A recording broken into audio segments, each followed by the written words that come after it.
Boa noite, galerinha. Nós estamos aqui hoje para mais uma aula, né? Uma aula remota. E eu conto com a participação e a atenção de vocês. As recomendações em relação às nossas aulas já foram dadas para vocês. Eu espero que vocês estejam em frente à TV com a farda de vocês, porque a gente precisa criar uma rotina e essa rotina precisa de estarmos fazendo da mesma forma que a gente faz na escola. De farda, a gente se prepara para ir para a escola. Então, eu espero que vocês estejam preparados e que em cima do local onde vocês escolheram para estudar esteja o caderno, o livro, o módulo de vocês e tudo aquilo que for ajudar vocês nesse período a acompanhar as aulas. Muita gente está dizendo assim, mas essas aulas remotas, aula remota para o aluno que se esforça, para o aluno que faz valer, é a mesma coisa da aula de sala de aula. É a mesma coisa da gente estar na sala de aula. Talvez a gente não esteja tendo contato físico, mas a gente está aqui hoje. Então eu quero deixar um abraço para vocês e dizer a vocês que é uma alegria para mim estar com essas aulas remotas e tendo o privilégio de chegar na casa de vocês. Assim como vocês estão tendo o privilégio de hoje estar assistindo aula também dentro da minha casa. Então eu estou muito feliz em estar aqui com vocês e vamos dar continuidade ao nosso ano letivo, porque nós não estamos reunidos, mas nós estamos unidos. E essa força que nos une nos traz aqui esse contato, né, para que a gente possa dar continuidade. Então hoje, sexto ano, eu quero conversar com vocês um pouco sobre o Egito, né? É uma conversa, as nossas aulas é um debate, é uma conversa. Mesmo a gente estando aqui, eu vou expor para vocês os conteúdos e estou deixando aqui na descrição desse vídeo aqui o conteúdo para que vocês possam ter um auxílio junto com a atividade que vocês irão na escola pegar, uma atividade complementar. Qualquer dúvida da atividade, vocês podem se dirigir no meu WhatsApp ou no meu Instagram para vocês tirarem as dúvidas e assim eu estarei disponível para ajudar vocês. Bom, pessoal, hoje a gente vai falar um pouco sobre o Egito.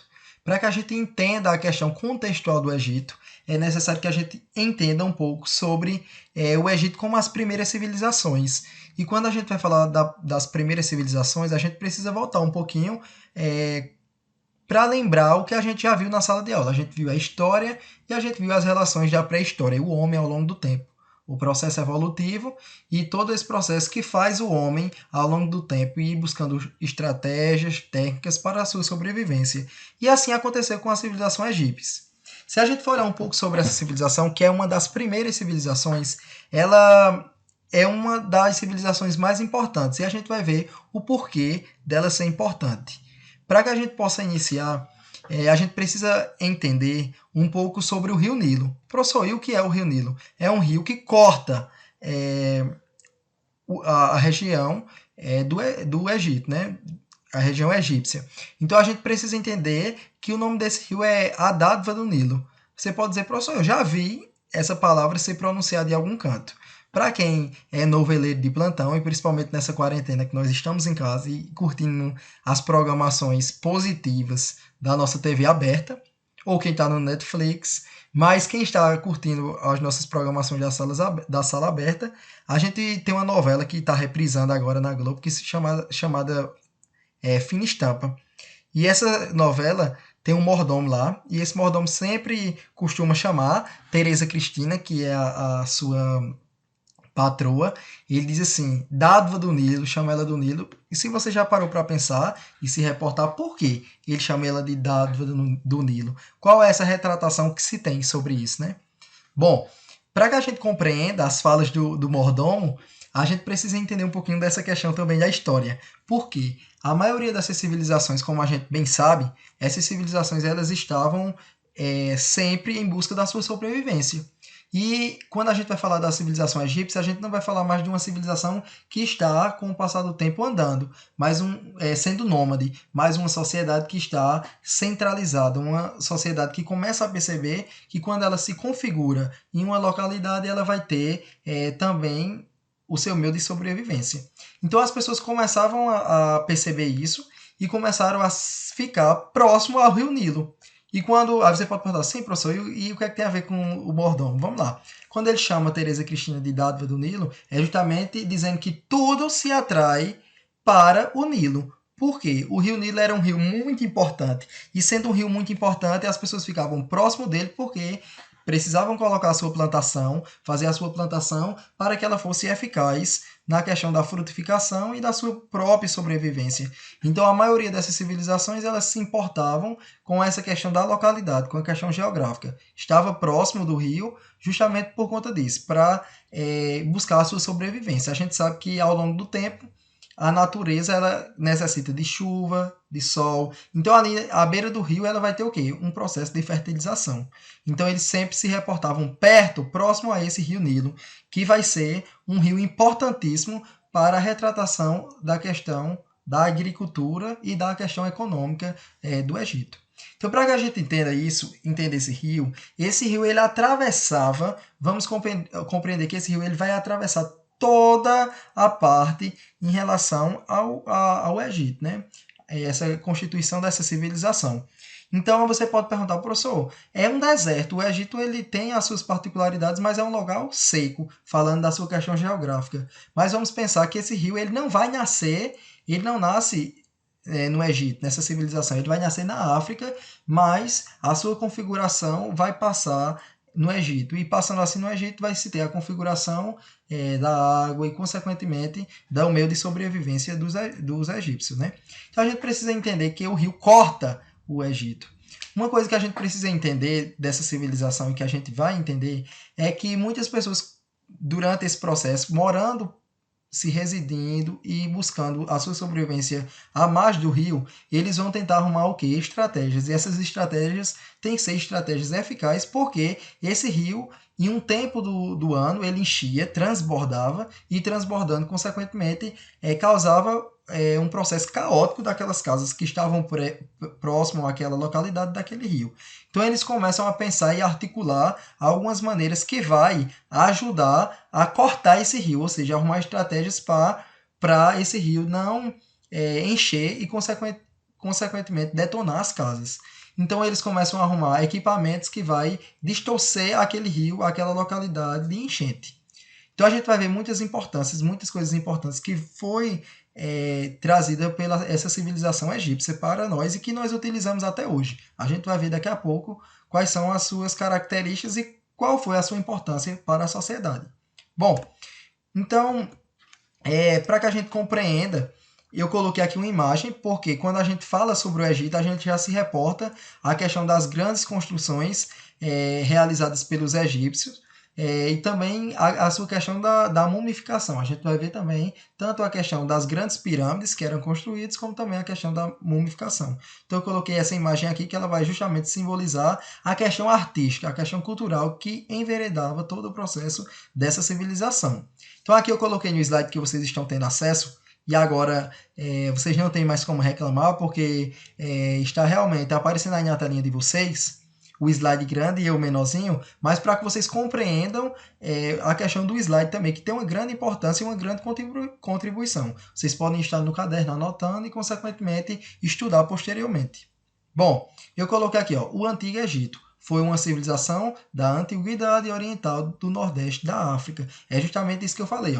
O rio Nilo nasce na África e ele vai descendo por toda a civilização do nordeste da África. Aqui eu coloquei outra imagem reportando justamente a questão das características egípcias, e a gente vai entender por que tinha essas criações e qual era a sua finalidade. Então aqui eu coloquei a República Árabe do Egito é banhada pelos mares Mediterrâneo e Vermelho, sua capital é na cidade de Cairo. Então é justamente reportando essa questão da onde se localiza e a questão geográfica dessa civilização. Aqui nesse outro slide ele vai dizer o Egito foi uma das primeiras grandes civilizações da antiguidade, que eu disse para vocês, né? Que trouxeram uma grande contribuição para a nossa sociedade atual e sendo uma das primeiras grandes civilizações que começaram a se estabilizar. A gente precisa pensar que as sociedades iniciais elas viviam nômade, né? Em busca da sua alimentação. E a cidade do Egito, do Antigo Egito, foi uma das primeiras que se fixaram e, consequentemente, começaram a viver daquilo que eles tinham na sua proximidade, se adaptar à questão da agricultura, das plantações, que é chamada de sociedade que se estabiliza em um local, ou seja, sedentária, colocada como sedentária. Então, aqui no próprio slide, ele vai dizer a civilização egípcia foi unificada por volta de 3150 a.C., quando Menes que juntou a política do Alto e Baixo Egito. A gente precisa entender que tinha-se duas localidades, o Alto e o Baixo Egito. E a gente vai ver quais foram as suas contribuições em relação ao Alto e o Baixo Egito. A gente precisa pensar que o Baixo Egito ele é constituído pelos primeiros faraós. E um desses faraós é esse aí, Menes, que eu reportei para vocês nesse slide. E a gente vai entender qual é a finalidade dos faraós. Qual é a finalidade dessa personalidade? Primeiramente, a gente precisa entender que essa sociedade ela se organizava na parte econômica da sua sobrevivência diária, mas ela também tinha que se organizar, vamos pensar aqui comigo, toda sociedade que se organiza na questão estrutural da agricultura e vai crescendo e vai começando a evoluir, ela precisa ter alguém que organize, uma pessoa que fique responsável por organizar todo esse processo dessa constituição que está nascendo, ou seja, dessa civilização. Vamos imaginar aqui comigo nossas cidades. Quando as cidades começam a crescer, uma das primeiras coisas que começam a se organizar é os aspectos políticos. E quais seriam os aspectos políticos? Ter uma pessoa que fica responsável justamente por isso, por organizar aquela sociedade. E em uma cidade, por exemplo, o prefeito. O prefeito vai ser aquele que responde pela sociedade e toma as medidas econômicas, sociais e também políticas. Então a mesma coisa acontecia com o faraó. O faraó foi um ser político que organizava todas as instâncias, que a gente vai ver daqui a pouco também, algumas constituições em relação à questão da personalidade do faraó.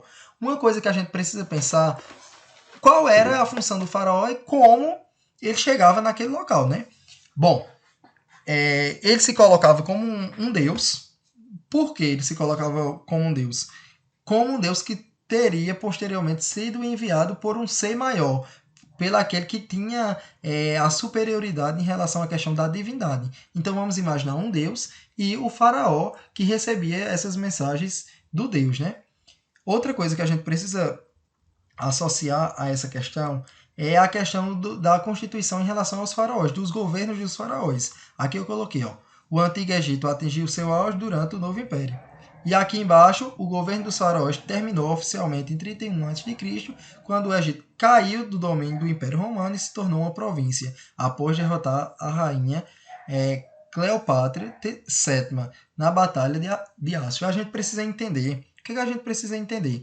Que essa sociedade ela se dividiu em alguns pilares. O Antigo Império, o Médio Império, o Novo Império e o Renascimento das Saitas, que a gente vai ver cada constituição em relação a essa constituição desses impérios. Uma das coisas que a gente precisa imaginar é a questão política. Professor, a questão política, o senhor já disse que estava centralizada na figura do faraó. Isso, estava configurada na personalidade do faraó. E uma coisa que a gente precisa imaginar é que essa sociedade era diferente da nossa em relação ao seu sistema político. Nós temos um sistema político que é chamado de democracia. Demo, povo, cracia, direito do povo, juntando tudo, dá direito do povo. Já aqui é diferente, a posição deles vai ser uma posição teocracia. Aí você pode perguntar, e o que é que significa isso, professor? Teocracia. Significa teo, Deus, e cracia, governo. Então, juntando os dois dá governo de Deus. Então, a gente precisa entender que a questão religiosa estava envolvida. Aí você pode perguntar, professor, mas essa questão religiosa seria a que nós acreditamos hoje no cristianismo? Não. Tinha-se uma constituição religiosa diferente da que nós acreditamos hoje. E nós acreditamos no cristianismo justamente porque nós somos colonizados pelos portugueses, que aí é outro conteúdo. Mas a gente precisa imaginar que os faraós eles se colocavam como deuses, semideuses, a gente pode dizer assim, mas que eles se colocavam como o posicionamento político, econômico e social. Uma coisa que a gente precisa pensar também dessa sociedade é a questão econômica. Professor, como é que ela se estabilizava? O senhor já disse que era através da agricultura. Ótimo, beleza. Mas essa agricultura era com plantações de trigo, cevadas e outros alimentos que ajudavam a essa sociedade a se organizar no seu ponto econômico. Então aqui eu coloquei duas imagens que justamente vai simbolizar a questão do Egito, a dádiva do Nilo, como eu já dei o exemplo para vocês daquela novela, para quem assiste, e aqui a Kelps, ou seja, mostrando a imagem da questão do rio que permeavam e também as questões das pirâmides que eram algo primordial nessa sociedade. E a gente vai ver posteriormente por que se colocava como algo primordial. Aí aqui eu simbolizei para vocês, para ficar algo mais explicativo, o Alto Egito era a estreita faixa de terra com cerca de 900 quilômetros de extensão, começando de Assunção e terminado em outras regiões. E aqui eu coloquei o Baixo Egito, onde é que ela vai se dar? Foi no delta do Nilo, ao norte, e com a constituição da divisão dos braços. Professor, o que seria isso? O que seriam os braços? Seriam as localidades com mais quantidade de águas daquele aspecto. E aqui nessa pirâmide social eu coloquei a questão da divisão econômica e social desta sociedade.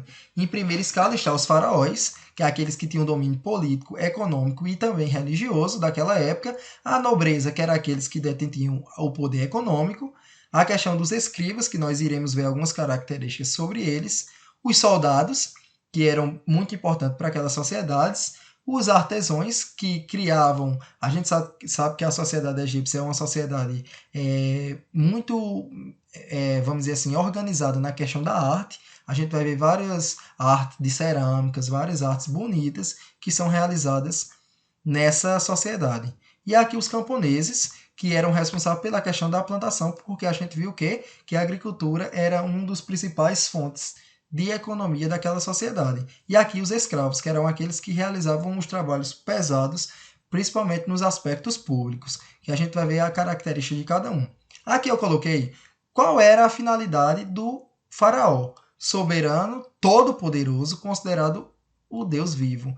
Era o objeto de culto e sua pessoa era configurada com um aspecto sagrado, como eu já falei para vocês. Por que ele é sagrado? Porque ele tinha sido enviado por um Deus maior, então que regia aquela sociedade. Então o faraó era como se fosse algo mandado por Deus e a sociedade tinha uma veneração, tinha um respeito pelo o poder que ele exercia naquela sociedade. Então aqui ele vai falar que ele exercia um poder o quê? Político e espiritual. E ele ocupava o topo da pirâmide social. Então a gente vai ver aqui que ele se configurava como filho de Ra ou de Deus Sol. E a sua encarnação era Horus, o deus falcão. Por isso esse governo é chamado de teocrático, justamente simbolizando Teo, povo, e Teo, Deus, e Cracia, as leis divinas. Então vai ser teocracia, justamente simbolizando o governo de Deus. Teo, Deus, e Cracia, governo.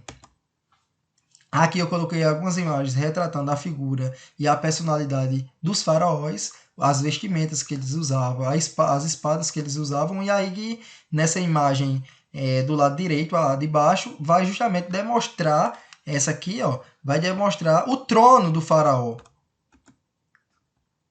E aqui os nobres. Quem eram os nobres? Proprietários de grandes lotes de terras, ocupavam os principais postos dos exércitos. Essa camada era formada por familiares do faraó, altos funcionários do palácio, oficiais e superiores do exército e chefes administrativos. Ou seja, os nobres eram aqueles que pertenciam à família do faraó. Você pode dizer, professor, e qual é a finalidade de pertencer a essa família do faraó? Justamente isso, o faraó tem o domínio direto sobre eles. E eram pessoas que tinham o quê? Lotes de terras. E esses lotes de terras simbolizam justamente a riqueza. E além de exercer um grande processo em relação à questão do exército, mas também era chefe administrativo juntamente com o faraó para se ter uma configuração de governo. Então os vizeres, que seria esse, controlavam os arrecadamentos dos impostos que eram cobrados no Egito, grandes impostos, fiscalizavam as grandes construções, as obras públicas e os celeiros reais, participava do Alto Tribunal de Justiça e chefiava a política e também as tropas.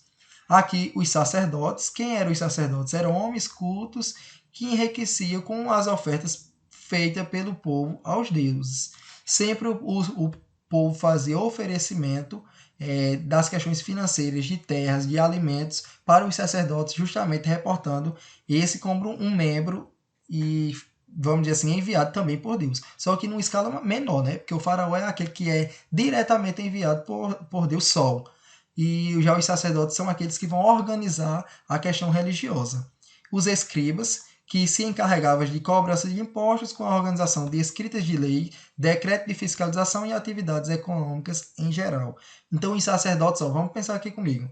Os sacerdotes eles faziam o culto, eram homens cultos, e enriquecia a questão das ofertas feitas pelo povo aos deuses, ou seja, era responsável pela questão religiosa, e a gente já vai ver que os escribas aqui é pela questão administrativa, ou seja, pela cobrança de impostos que eram realizados naquela sociedade e também na organização das leis, porque toda sociedade que ela começa a se estabilizar, ela tem que ter as suas regras e as suas leis para que assim as suas atividades sejam desenvolvidas pelaquela civilização.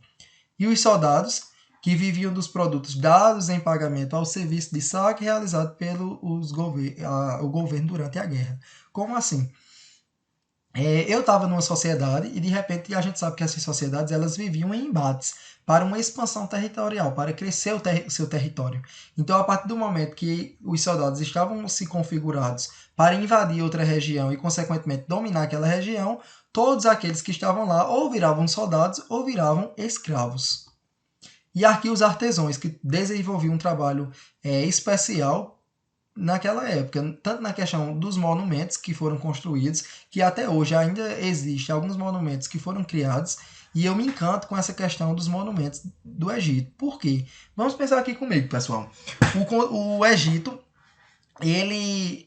a gente hoje tem vários maquinários para construir as casas, várias coisas que ajudam a sociedade a ornamentar e, consequentemente, construir as casas. Mas naquele tempo as pessoas faziam todo o trabalho manual. Então, aquelas grandes pirâmides que a gente vê, que eu já mostrei algumas imagens para vocês, é justamente demonstrando essa questão que era realizado o trabalho e era tudo feito manualmente. Você pode pensar, professor, durava muito tempo para a construção? Sim, demorava alguns anos para essas construções estarem totalmente efetiva e ativa. Mas eu acho muito massa essa constituição dessas construções.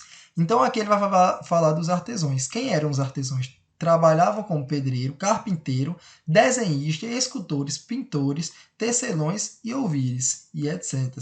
Eles exerciam suas atividades nas grandes obras públicas, recebendo em troca apenas o seu alimento. E os camponeses compunham a maior parte da população trabalhava nas propriedades do faraó e também dos sacerdotes. E os escravos eram aqueles que tinham dívida por guerra, como eu já falei para vocês. Professor, como assim dívida por guerra? Eu conseguia dominar um território e aquelas pessoas elas viravam meus escravos. E a partir do momento que elas viravam escravos, mas elas tinham uma boa denominação, elas poderiam se tornar soldados de guerra. E ele vai falar que faziam um serviço doméstico ou trabalhavam nas pedreiras e nas minas. Ou seja, faziam um trabalho duro daquela sociedade para desenvolver o seu ponto econômico. Aqui eu coloquei alguma imagem que vai justamente simbolizar a questão da agricultura, a plantação e justamente a questão da colheita e das técnicas utilizadas para esse processo de fermentação da agricultura, que era um dos principais pontos de vivência dessa sociedade. E aqui eu coloquei, na sociedade egípcia, a base da economia era a agricultura, como eu já mencionei anteriormente para vocês. E eles cultivavam trigo, cevadas, frutas, legumes, linho e algodão, que foi alguns alimentos que eu já tinha falado anteriormente para vocês. Então aqui ele vai dizer, não existiu propriamente uma religião entre os egípcios. O reinado do faraó foi baseado em direito divino dos reis, como eu já falei para vocês, que o faraó tinha sido vamos dizer assim, uma pessoa mandada por um deus e o faraó era considerado o filho de Ra. Ou seja, tinha uma consideração justamente na questão divina. A constituição divina estava inclusa. E ele vai falar um pouco sobre a cultura, que eu achei bem importante a gente colocar isso. É a questão da cultura impregnada na questão religiosa e as versões oficiais em relação à história dos egípcios, que está toda enveredada na questão religiosa. E aqui a gente precisa entender que eles eram uma sociedade politeísta. O que seria uma sociedade politeísta? Que acreditava em vários deuses, ou seja, não se tinha a crença como o cristianismo, por exemplo, tem a crença em apenas um deus, mas era a constituição de vários deuses para a sua constituição de fé. Então, aqui eu coloquei para vocês, os egípcios eram politeístas e endeusavam forças da natureza e elementos do universo, vinculados aos deuses e às questões dos elementos do seu próprio cotidiano. Cada cidade possuía um deus específico, os deuses eram egípcios e poderia ter um misto em relação à sua personalidade, que a gente vai ver posteriormente. Muitos deuses que a gente vê do Egito, a gente percebe que às vezes tem a cara humana e o corpo de animal, ou se não o contrário. E a gente vai entender porque essa sociedade misturava a questão do divino, a questão da força da natureza. Outra coisa que eu coloquei aqui é alguns deuses que os principais deuses que participavam dessa comitiva em relação à questão religiosa do Egito, que é importante a gente saber. E também os animais que eram considerados sagrados para o Egito. Às vezes a gente assiste algumas novelas ou algumas séries na Netflix que justamente a gente vê a questão do sagrado em relação à questão dos animais. Dos animais. E aí eu coloquei alguns animais que eram considerados sagrados pelo Egito. Gato, vaca, touros, crocodilos, cães, burros, elefantes, peixes, gazelas, cavalos, ibis, leões e outros macacos, carneiros, aves e outros que se denominavam como animais sagrados, que se tinha um respeito a esses animais. A vaca, por exemplo, jamais poderia ser consumida como nós consumimos, até porque era uma sociedade que colocava como um ser sagrado. Aqui eu coloquei algumas imagens que vai retratar justamente a questão dos mortos e a questão da constituição dos egípcios. E aqui os tribunais que se acontecia.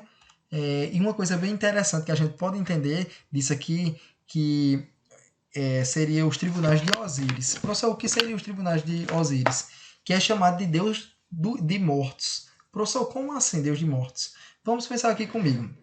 Nubis. Quem seria Nubis? Seria como se fosse a secretária de Osíris. Aí você pode perguntar, quem seria Osíris, professor? Seria considerado o Deus dos mortos, como eu falei para vocês.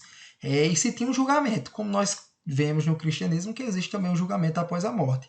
E os egípcios também acreditavam no julgamento após a morte. O que é que eles acreditavam? Que a secretária de Osíris, que é chamada de Nubis, que é a Seva, aquela que está organizando e ajudando. Ela fazia o quê?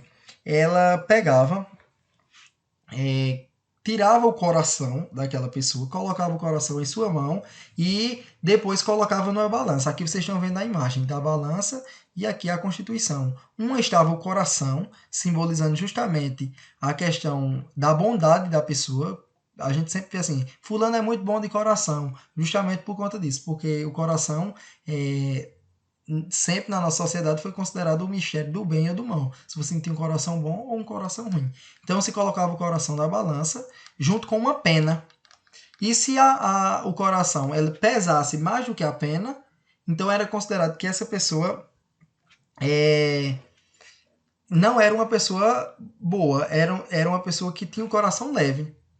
Mas se a pena, ela consequentemente, ela fosse mais pesada do que o coração, simbolizava justamente que essa pessoa ela não tinha uma boa característica durante a sua vida.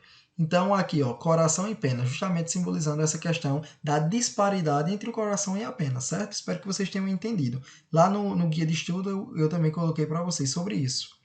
E aqui os animais sagrados, que simbolizavam justamente essa constituição do sagrado, dos animais e da questão sagrada. Outra coisa aqui que eu coloquei são os museus, os museus que eram utilizados a questão da organização corporal das pessoas. Acreditavam-se, primeiro a gente precisa entender que a questão do coração, pensa aqui comigo, eles acreditavam que o coração levava a maldade da vida, né? Então, como eu já mencionei para vocês, se o coração ele pesasse mais do que a pena, consequentemente aquela pessoa não era uma pessoa boa naquela sociedade. E eu não sei se vocês já pararam para pensar, professor, por que essa questão da mumificação? Qual era a finalidade? Porque eles acreditavam, vamos pensar aqui comigo, que o corpo não deixava de se encontrar com a alma. Então, a partir do momento que se mumificava, acreditava que aquela alma ela sempre estava se dirigindo para o corpo. Então, ela teria morada para o seu corpo. Aí você pode perguntar, professor, mas todo mundo daquela sociedade tinha o seu corpo mumificado? Vamos pensar aqui comigo. Os ricos, os faraós, os nobres, aqueles que tinham um grande poder naquela sociedade, sim. Até porque acontecia um rito com o corpo daquela pessoa. E qual era o rito? Colocava ao sol aquela pessoa durante 50 dias, tirando as entranhas, ou seja, os seus órgãos, alguns órgãos, e o sangue. Para quê? Para que eles pudessem permanecer intactos ao longo do tempo. para justamente ter o encontro da sua alma e o seu corpo. Mas já os pobres, os escravos, óbvio que não acontecia esse processo como acontecia com os ricos. Mas claro que existia com outros equipamentos e outros monumentos, existia toda essa questão vinculada à mumificação. Mas muitos escravos eles se decompõem ao longo do tempo justamente porque não tinha uma mumificação, ou seja, não era colocado um produto eficaz para eles, como era colocado nos nobres, nos faraós e naqueles que detinham o poder econômico daquela época. Então, vocês já entenderam a questão da mumificação em relação a essa sociedade. Uma coisa que a gente precisa entender em relação a essa sociedade é a questão também da ciência. Por quê? Essa sociedade é uma sociedade privilegiada, porque ela começa, por exemplo, a mexer na questão dos órgãos das pessoas. Você pode pensar, professor, mas hoje isso é comum. A gente tem a medicina que faz todos os procedimentos em relação à questão do corpo das pessoas. Ótimo, nós estamos no século XXI, mas nós estamos tratando aqui do Egito, o Antigo Egito. Ou seja, quando a gente está falando disso aqui, é séculos antes de Cristo, e, consequentemente, uma sociedade que estava se organizando em relação às civilizações. Então, é as primeiras civilizações. Aí você imagina as pessoas fazerem esse procedimento de mumificação naquela época. Então, os egípcios eles foram organizados justamente por conta da ciência, se destacaram por conta da ciência, justamente porque os sacerdotes eram aqueles que eram responsáveis por fazer o processo de mumificação e estudavam totalmente a questão do corpo humano e assim que se desenvolveu a medicina, sabendo a função dos órgãos, sabendo tudo aquilo que se tinha dentro do corpo humano. Então você para imaginar, isso aí se deu pelas primeiras civilizações. Ou seja, o Egito ele teve essa marca em relação à questão da ciência. E muitas descobertas em relação à ciência dos egípcios permearam até a nossa atualidade. Então, muitas coisas da medicina tiveram a contribuição dos egípcios. E outra coisa que a gente precisa destacar é a questão das artes que eram realizadas também nessa sociedade, que tiveram uma grande contribuição para o mundo. A questão da arquitetura, que tinha uma grande contribuição. A questão da engenharia, que nós conhecemos hoje, também teve uma grande contribuição dos egípcios. As questões formativas, os cálculos que eles faziam para as pirâmides, para fazer aquelas pirâmides. Até porque não era algo tão fácil. Era algo justamente onde eram guardados os mortos, para justamente nesse processo de mumificação e lá era um lugar importante para ter o encontro da alma e do corpo. Então essas pirâmides foram construídas, grandes pirâmides. Então a engenharia até a atualidade também tem alguns aspectos em relação a essa constituição egípcia. Outra coisa que a gente precisa entender são as pirâmides que algumas pirâmides elas tinham 150 metros, ou seja, eram pirâmides muito grandes, tamanho de muitos prédios que nós conhecemos, uma altura exuberante que tinha, consequentemente, a constituição do mundo. Outra coisa que é a astronomia, que nós precisamos pensar em relação à questão da sociedade egípcia. O calendário que nós temos tem vamos dizer assim, uma organização em relação aos primeiros calendários que foram construídos pela civilização egípcia. Aí você pode perguntar, para quê eles criavam esse calendário? Uma das principais finalidades para a criação desse calendário é para que eles possam reportar. Vocês se lembram que no início do vídeo eu falei sobre as enchentes que se tinha o Rio Nilo. Então, com o passar do tempo, eles arrumaram também técnicas criando o calendário, porque assim eles pensavam qual era o mês que se tinha essa enchente para ele se organizar e se adaptar a esse sistema, consequentemente criando algumas barreiras para que não atingisse as suas casas, as suas plantações que eram à beira do rio, né? À margem do rio. Então eles criaram justamente essa questão para denominar e saber a questão da cheia do Rio Nilo. Então, outra coisa que é bem característica do seu calendário é a questão do calendário anual ter 365 dias, ou seja, bem parecido com o nosso calendário, que também tem 365 dias. A escrita deles era muito interessante porque era através tanto da questão dos desenhos como também das escritas. Se a gente for parar para observar, vai se ter muitos desenhos nas paredes e também escritas, para simbolizar justamente essa questão da pectografia, que significa pecto, desenho, e cracia, escrita.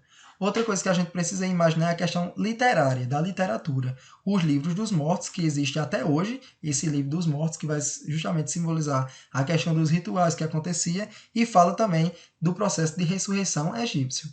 Que aqui eu coloquei algumas questões também em relação aos egípcios, a escrita, como eu falei para vocês, que no século 7 a.C., tornou-se a escrita predominante e a obsessão hereditária.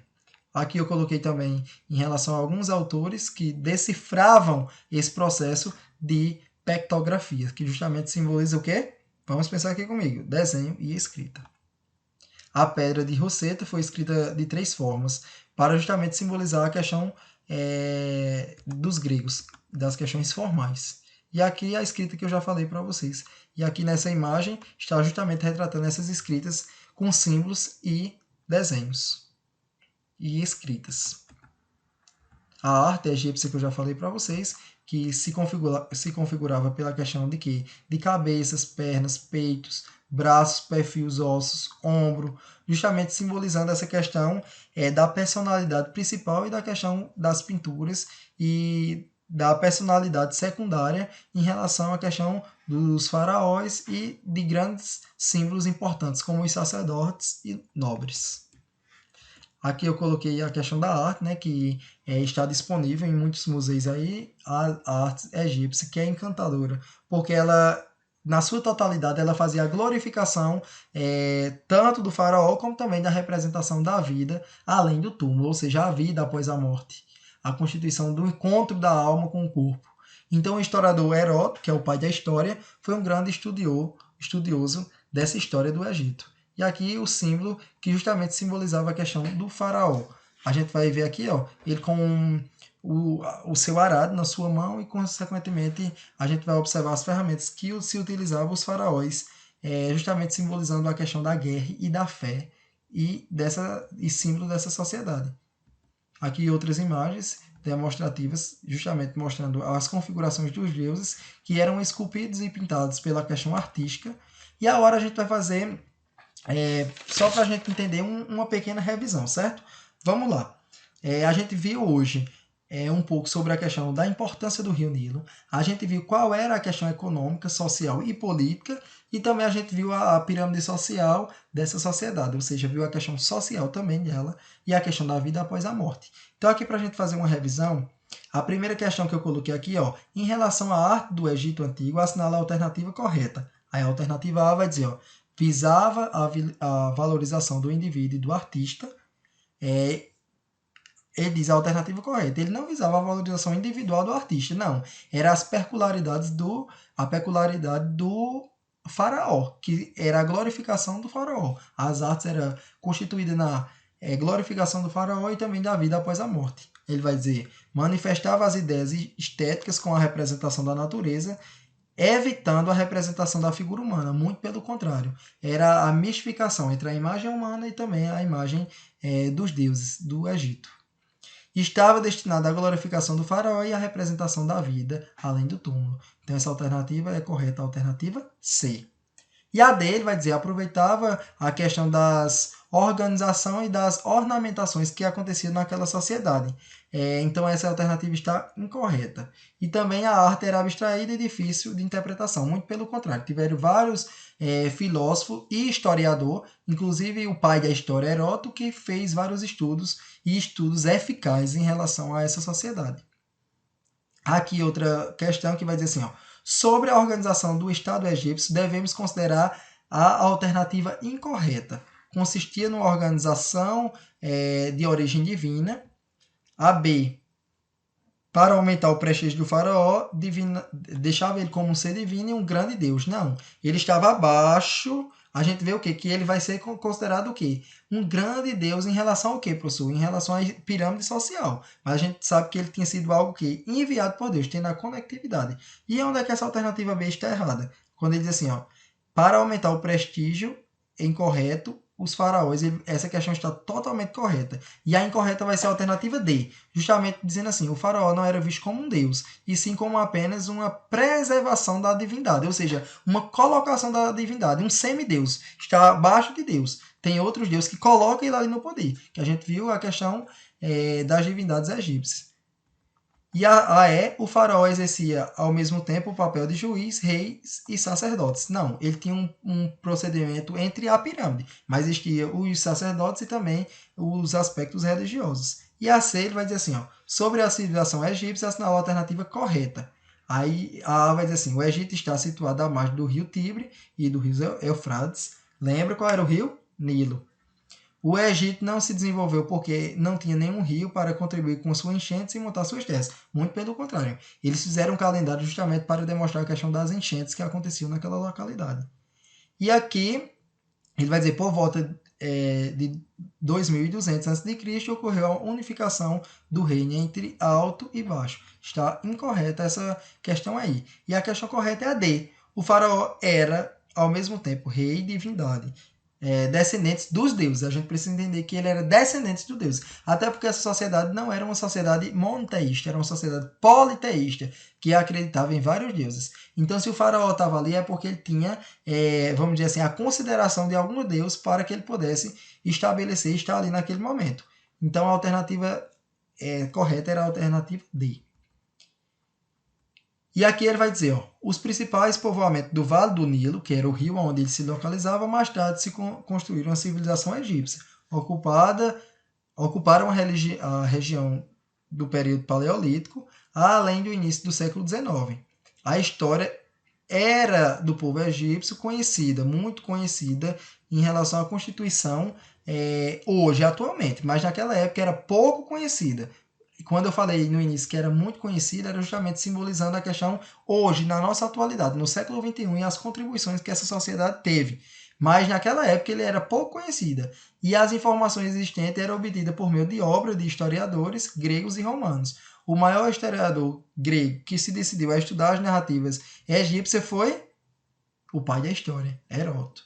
Então a gente precisa observar justamente a questão da constituição desse historiador, que começa a difundir e tornar a história do egípcio como uma das principais civilizações, por isso que nós estamos estudando ela aqui hoje. E a questão 5, ele vai dizer assim, ó, no Antigo Egito, a maioria da população vivia em condições materiais precárias de existência. Constituía um grupo privilegiado da sociedade.